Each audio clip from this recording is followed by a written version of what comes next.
کو اللہ پاک نے یہ شان عطا فرمائی ہے. اعلیٰ حضرت یہ 14ویں صدی کے مجدد ہیں. ذرا بلند آواز سے کہیے سبحان اللہ. 14ویں صدی کے مجدد ہیں. مجدد کس کو کہتے ہیں میں آپ کو حدیث پاک سناتا ہوں. حضرت ابو ہریرہ اس حدیث پاک کے راوی ہیں. نبی پاک صلی اللہ علیہ وسلم نے ارشاد فرمایا میری امت کے لیے اللہ رب العزت 100 سال کے اختتام پر یا 100 سال کے آغاز پر ایک ایسا شخص بھیجے گا جو دین کو تازہ کر دے گا, دین کی تجدید کر دے گا, دین کو صاف اور ستھرا کر دے گا, نکھرا کر دے گا. اعلیٰ حضرت رحمۃ اللہ علیہ بھی انہی ہستیوں میں سے ایک ہے جنہوں نے دین کو تازہ کر دیا, دین کو صاف اور ستھرا کر دیا. اور مجدد کیسے بندہ مجدد بن جاتا ہے؟ دین کا کام جب بندہ کرتا ہے نا تو اس وقت کے جو علماء ہوتے ہیں وہ اس کی دین کی جو خدماتیں دینیہ جو اس کی ہوتی ہے وہ ساری چیزوں کو سامنے رکھ کر پھر اس کو مجدد کا لقب عطا فرماتے ہیں.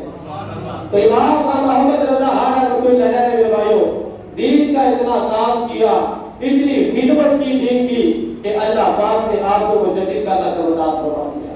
وہ جو نبی پاک صلی اللہ علیہ وسلم نے حدیث میں ارشاد فرمایا تھا کہ 100 سال کے اختتام پر ایک مجدد آئے گا میری امت. 100 سال کے اختتام پر یا آغاز پر میری امت میں ایک مجدد آئے گا جو دین کو دوبارہ نیا اور تازہ کر دے گا. امام محمد رضا رحمۃ اللہ علیہ کی انہی ہستیوں میں ایک ہستی کا نام. امام محمد رضا رحمۃ اللہ علیہ ایسے مجدد تھے دین کے مطابق زندگی گزارنے والے, دین کے شریعت کے مطابق شریعت اور سنت کے بڑے ہی پکے پابند تھے اعلیٰ حضرت رحمۃ اللہ علیہ. اور مجدد کہتے ہی اس کو ہے جو خود بھی شریعت اور سنت کا پابند ہو اور لوگوں کو بھی شریعت اور سنت کا پابند کرے. اعلیٰ حضرت رحمۃ اللہ علیہ شریعت اور سنت کے کتنے پکے تھے میرے بھائیوں. آپ کی سیرت میں یہ لکھا ہے کہ ایک دن نماز فجر پڑھنے کے لیے آپ آ رہے تھے, آپ کو کچھ دیر ہوگی. جب دیر ہوگی تو آپ جلدی جلدی نماز فجر پڑھنے کے لیے مسجد میں آ رہے تھے. مسجد میں جو لوگ موجود تھے نا انہوں نے کہا ہم نے دل میں یہ خیال کیا, ہم نے دل میں یہ سوچا کہ امام محمد رضا آج جلدی جلدی نماز پڑھاتے آ رہے ہیں, آج ہم دیکھتے ہیں کہ اعلیٰ حضرت مسجد میں داخل ہوتے وقت پہلے دایاں قدم رکھتے ہیں کہ بایاں قدم رکھتے ہیں. سنت طریقہ تو یہ ہے کہ دایاں قدم رکھنا ہے. اب لوگ کہتے ہیں ہم نے دل میں یہ سوچ لیا کہ اعلیٰ حضرت رحمۃ اللہ علیہ لیٹ ہو گئے ہیں, بڑی جلدی میں ہے, آج ہم دیکھتے ہیں کون سا قدم رکھتے ہیں. جب انہوں نے دیکھا جب اعلیٰ حضرت رحمۃ اللہ علیہ نے مسجد کی پہلی سیڑھی پہ قدم رکھا تو دایاں قدم رکھا, مسجد کے فرش پر قدم رکھا تو دایاں قدم رکھا, مسجد کی صف پر قدم رکھا تو دایاں قدم رکھا. وہ کہتے ہیں ہم نے دیکھا محراب میں جب تاجدار بریلی نے قدم رکھا تو بھی دایاں قدم ہی رکھا. ایسے یہ سنت کے پیکر تھے, شریعت پر چلنے والے تھے, سنت کے مطابق خود بھی شریعت پر عمل کرتے تھے اور دوسروں کو بھی شریعت پر عمل کروایا کرتے تھے. آپ کی بارگاہ میں ایک بندہ آتا ہے, وہ وظیفہ پوچھنے کے لیے آیا اور کسی کی سفارش لے کر آیا. سفارش لے کر آیا جی میں امام محمد رضا کی بارگاہ میں جاؤں گا, آپ ذرا سفارش کر دیں, مجھے یہ کوئی وظیفہ بتا دیں. جب وہ اعلیٰ حضرت کی بارگاہ میں آئے گا امام محمد رضا رحمۃ اللہ علیہ نے اس کو دیکھا, اس کے چہرے پہ ایک مٹھی داڑھی نہیں تھی, اس کے چہرے پہ ایک مٹھی داڑھی نہیں تھی. اعلیٰ حضرت پھر عاشق رسول تھے, شریعت اور سنت پر پکی عمل کرنے والے تھے. آپ نے فرمایا اگر جو تم سفارش لے کر آئے ہو پھر بھی میں تمہیں وظیفہ نہیں بتاؤں گا, جاؤ واپس چلے جاؤ, تم سفارش کے بغیر آنا لیکن چہرے پر ایک مٹھی سنت رسول سجا کے آنا, بغیر سفارش کے تمہیں وظیفہ بتا دوں گا. ذرا بلند آواز سے کہہ سبحان اللہ, ذرا زور لگا کر کہہ سبحان اللہ. یہ شان ہے خدمت گاروں کی, سرکار کا عالم کیا ہوگا, ہر کوئی فدا ہے بننے کے دیدار کا عالم. امام احمد رضا رحمۃ اللہ علیہ کا جن کا ہم ہر جمعے والے دن درود و سلام پڑھتے ہیں, مصطفیٰ جان رحمت پہ لاکھوں سلام, ہر مسجد میں یہ سلام گونجتی ہے میرے بھائیوں. ہمیں پتہ ہونا چاہیے ان کی سیرت کیسی تھی, ان کا کردار کیسا تھا, اللہ نے ان کو کیا شان عطا فرمائی ہے. ابھی آپ کا بچپن تھا اعلیٰ حضرت رحمۃ اللہ علیہ کا, رمضان کا مہینہ آ گیا, بڑی سخت گرمی کے روزے تھے. امام احمد رضا رحمۃ اللہ علیہ چھوٹے سے بچے ہیں میرے بھائیوں, اب گرمی کے روزے ہیں, آپ کو پتہ ہے بڑے بڑے جو ہوتے ہیں وہ بھی گرمی کے روزے چھوڑ دیتے ہیں.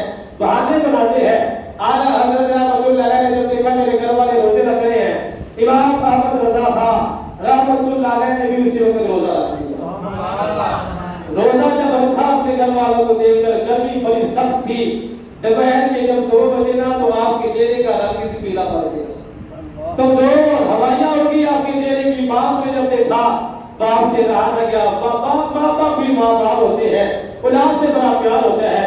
والد صاحب نے اپنے بیٹے کا بازو پکڑا, ایک بند کمرے میں لے گئے. وہاں پہ ٹھنڈی کا پیالہ پڑا تھا, وہ اٹھایا اور کہنے لگا بیٹا یہ کھا لو, بیٹا یہ کھا لو. بیٹا کہنے لگا ابا میرا تو روزہ ہے.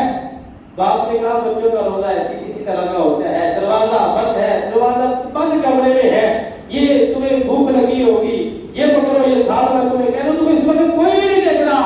اعلیٰ حضرت رحمۃ اللہ علیہ چھوٹے سے اس وقت ابھی بچے تھے, وہ کہتے تھے کہ ابا جان جس کے لیے میں نے روزہ رکھا ہے وہ میرا پروردگار تو مجھے دیکھ رہا ہے.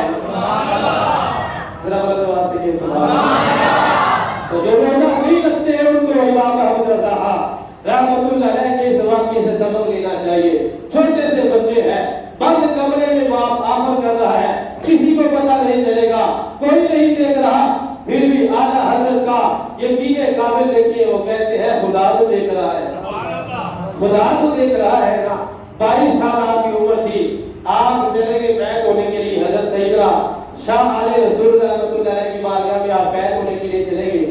آپ سن کے حیران ہو گئے جب امام احمد رضا رحمۃ اللہ علیہ پیر صاحب کی بیعت ہونے کے لیے گئے نا, پیر صاحب نے اسی وقت بیعت بھی فرما لیا اور خلافت بھی عطا فرما لی. ذرا بلند آواز سے کہیے سبحان اللہ. حالانکہ جن کے اعلیٰ حضرت مرید ہوئے ان کا طریقہ کار یہ ہوتا تھا, ان کے پاس جو بندہ بھی مرید ہونے کے لیے آتا تھا وہ کہتے تھے پہلے عبادت کرو, ریاضتیں مجاہدے کرواتے تھے, چلہ کشی کرواتے تھے. جب وہ بندہ تیار ہو جاتا تھا پھر اپنا مرید بناتے تھے. امام احمد رضا رحمۃ اللہ علیہ تو کچھ بھی نہیں کروایا, اپنا مرید بنا لیا. اب وہاں پر جو ان کے مریدین تھے ان کے لیے بڑا ہی حیرانی والا یہ معاملہ تھا. انہوں نے اپنے پیر صاحب سے عرض کی کہ یہ کیا معاملہ ہے, آج تک آپ کی درگاہ میں جو ابھی بیعت ہونے کے لیے آیا ہے پہلے وہ چلہ کشی کرتا ہے, ریاضت کرتا ہے, مجاہدے کرتا ہے, عبادت کرتا ہے, پھر آپ اس کو اپنا مرید بناتے ہیں. لیکن یہ چھوٹی سی عمر کا ایک بچہ نوجوان آیا ہے, آپ نے اس کو قید بھی کر لیا ہے, پھر خلافت بھی عطا فرما دی ہے. پیر صاحب نے اسی وقت فرمایا, پیر صاحب نے فرمایا جو بھی میری درگاہ میں آتا ہے اصل میں وہ تیار نہیں ہوتا, پہلے اس کو تیار کرنا پڑتا ہے. احمد رضا تو پوری تیاری کر کے آیا. سبحان اللہ. احمد رضا تو پوری تیاری میں پورا تیار ہو کر میرے پاس آیا تھا, اس کو صرف نسبت کی ضرورت تھی, نسبت میں نے دے دی ہے. پھر اپنے مریدوں سے کہنے لگے سن لو قیامت والے دن جب میرا رب مجھے پوچھے گا اے